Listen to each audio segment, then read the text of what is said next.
اور بہترین عاشق رسول تھے، سچے عاشق رسول۔ انہوں نے بہت سارے کلام لکھے ہیں۔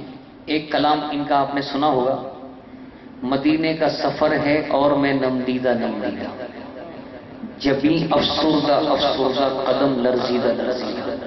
یہ نعت سنیے نا؟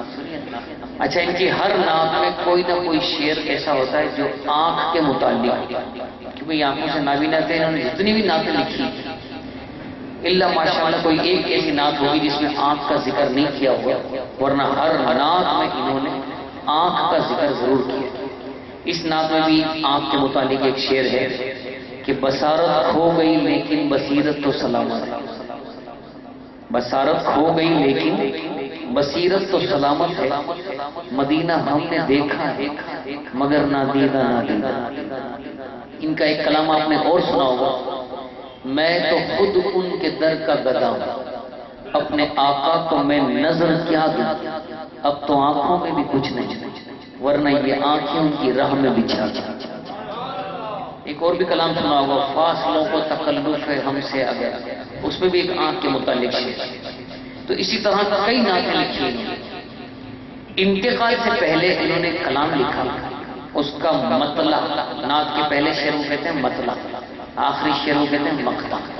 اس کا مطلع یہ ہے کہ میں لب کشا نہیں، میں تو محو التجا، کیونکہ آقا میں جانتا ہوں آپ کی بارگاہ میں آ کر میں لب کشائی نہیں کروں گا، کیونکہ مجھے معلوم ہے کہ جو آپ کی بارگاہ میں آتا ہے اس سے پہلے کہ وہ کچھ کہے ہمارے آقا اس کے بولنے سے پہلے ہی عطا فرما دیتے ہیں، تو یہاں تو لب کشائی کی حاجت نہیں۔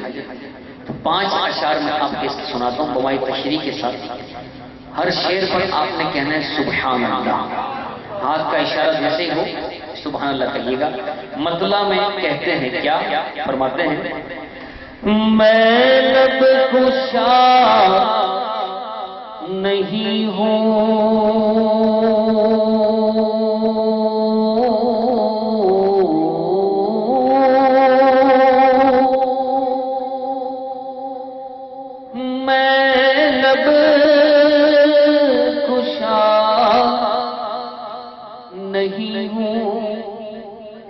میں تو محو التجا ہوں، کیونکہ میں محفل حرم کے آداب جانتا ہوں، میں لب کشا نہیں ہوں۔ اگلا شعر سنیے، پہلا شعر فرماتے ہیں کہ دنیا میں آپ کو اکثر ایسے لوگ ملیں گے جو یہ کہتے ہیں کہ مجھے فلاں ایس ایچ او جانتا ہے، فلاں ایس پی جانتا ہے، فلاں ڈی ایس پی جانتا ہے، فلاں کرنل جانتا ہے، میری تو وہاں تک سورس ہے، میری تو وہاں تک پہنچے، تم جا کر صرف میرا نام لو، تمہارا کام نہ ہو تو میرا نام نہ دینا۔ اس طرح کی بہت ساری باتیں لوگ کرتے ہیں۔ شاعر اہل سنت اقبال عظیم صاحب فرماتے ہیں کہ ان کے جاننے سے کیا ہوتا ہے کہ تجھے ایسے جو جانتا ہے، ڈی ایس پی جانتا ہے، کرنل جانتا ہے، افسر جانتا ہے، ارے سن مجھے کون جانتا ہے؟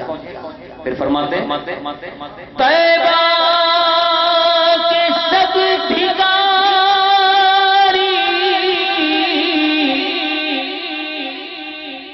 پہچانتے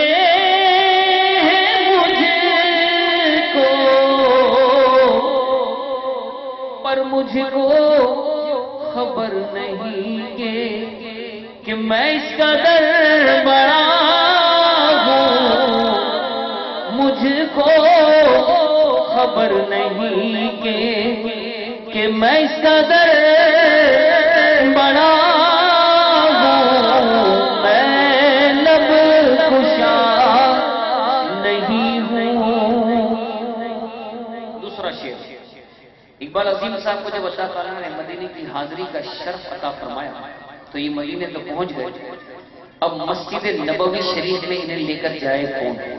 کیونکہ آنکھوں سے نابینا تھے، خود تو جانے سے رہے، مدینے تو کسی طرح پہنچ گئے، اب کسی آنکھ والے کا انتظار کرتے ہیں کہ کوئی آنکھ والا آئے اور میرا ہاتھ پکڑ کر مجھے مسجد نبوی شریف میں لے جائے، تو اس کی آنکھ پر شعر لکھ دیکھو آیا نا شیر آنکھ والا، فرماتے ہیں کوئی تو آنکھ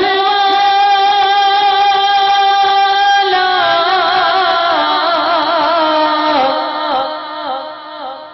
گزرے گا اس طرف سے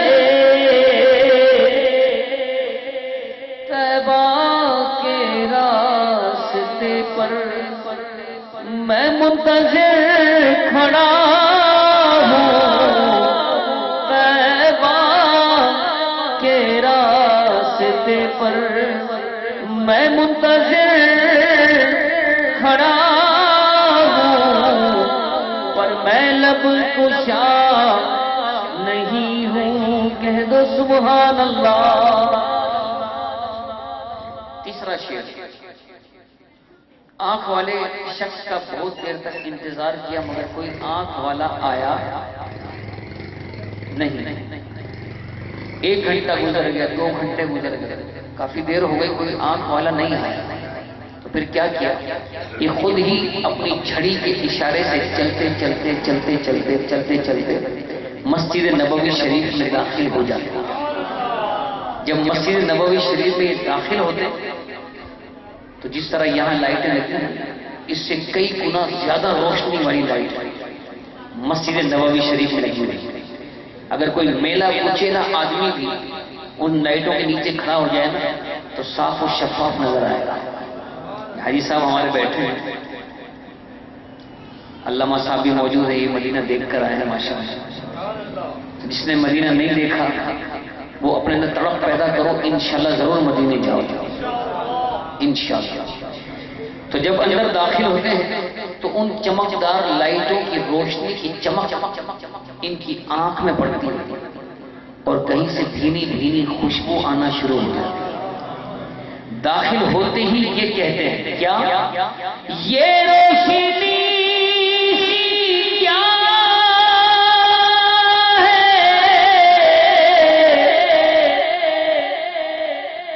خوشبو خوشبو خوشبو کہاں سے آئی؟ یہ روشنی سی کیا ہے؟ خوشبو کہاں سے آئی؟ شاید میں چلتے چلتے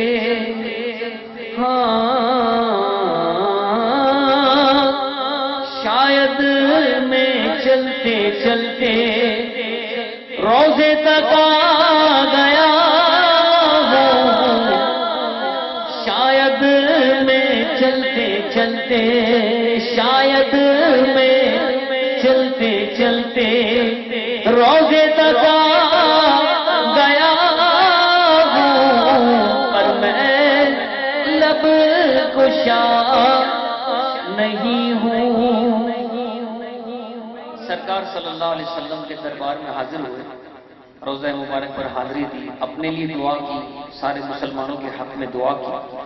دعا کرنے کے بعد سوچنے لگے کہاں میرا پاکستان اور کہاں مدینہ، اتنی دور سے میں مدینہ چلا آیا، ان کا کرم ہوا جو آ گیا، اور یہ جسے بلاتے ہیں وہی آتے ہیں۔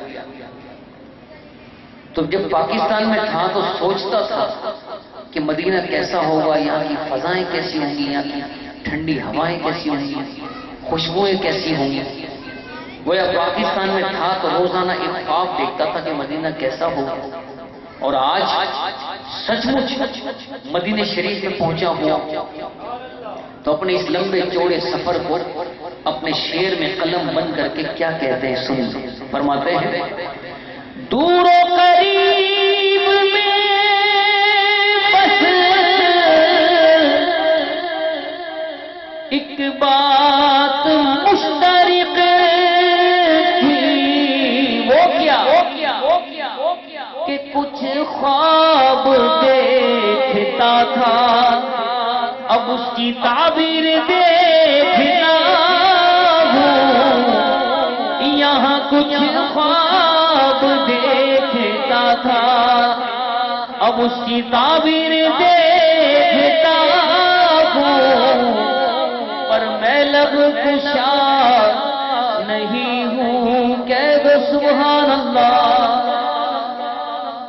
آخری شعر جب مدینہ شریف سے یہ اپنے پاکستان میں آ گئے تو پاکستان میں آنے کے بعد ایک دن گزرا، 2 دن گزرے، 3 دن گزرے، 2 4 6 دن جب گزر گئے تو مدینے کی انہیں پھر یاد آئی، مدینے کی یاد نے اندر سے بے چین کیا اور اندر سے آواز آئی کہ اقبال تم نے مدینہ کیوں چھوڑ دیا؟ ارے وہیں رہ جاتے، وہیں مر جاتے، تم نے مدینہ چھوڑ کر اچھا نہیں، وہیں رہ جاتے، تمہارا کیا جاتا، کیا تھا تمہارا نقصان، وہیں رہ جاتے۔ جب مدینے کی یاد نے بے قرار کیا، اندر سے بے چینی کی، تو اپنی اس نعت کا مقطع لکھا۔ مقطع میں ان کے اقبال نام سے کیا کہتے ہیں سنیں، فرماتے ہیں اقبال مجھ کو